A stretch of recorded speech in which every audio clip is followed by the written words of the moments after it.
Answers to how we might deal with coming plagues could be better obtained by an examination of how past encounters with disease allowed for better control and improved health.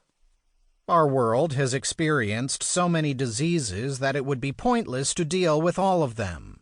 In fact, it would be a nearly impossible task, and if achieved, it would be numbing to read. Instead, I have selected a dozen diseases that have shaped our history and illuminated the paths taken in finding measures to control them.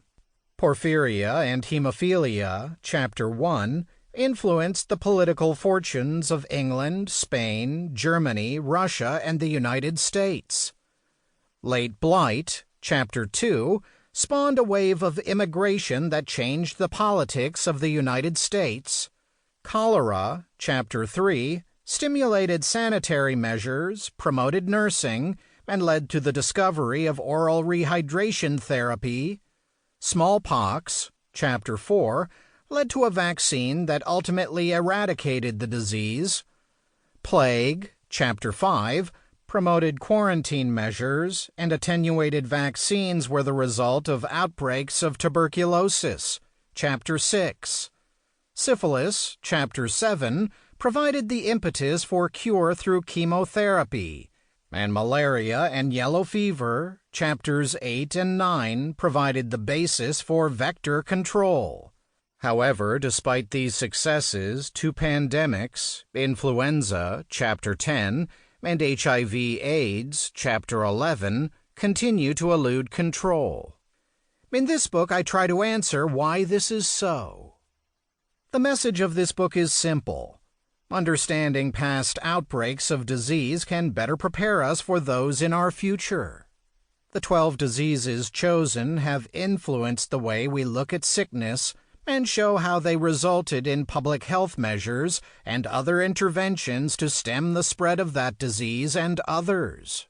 To eliminate the fear and confusion surrounding coming plagues, I describe the way we have succeeded in bringing certain diseases under control, and in other cases, our failures.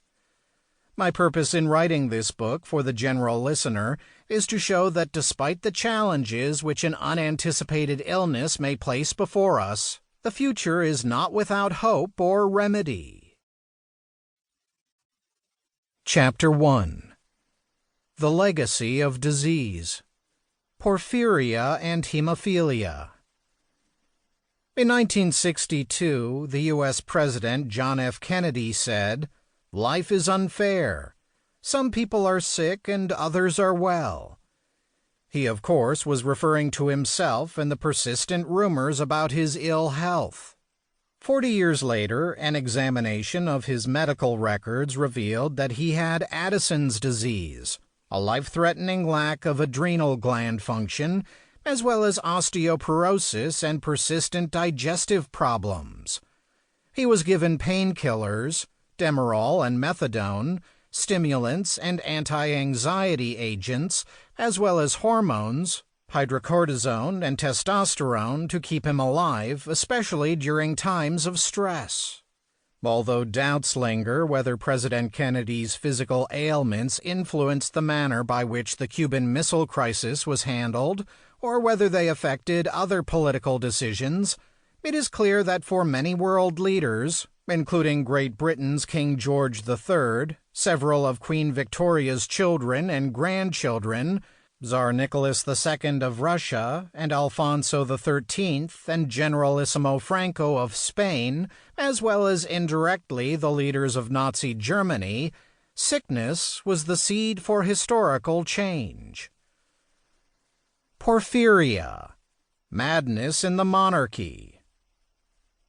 Mary, Queen of Scots, 1542 to 1587, had a mysterious ailment.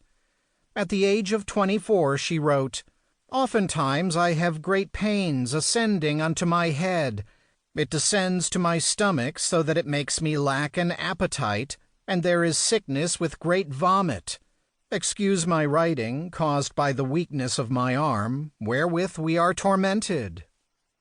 In 1570, when she had another attack, her symptoms were described by her physician. Terrible pains in the side.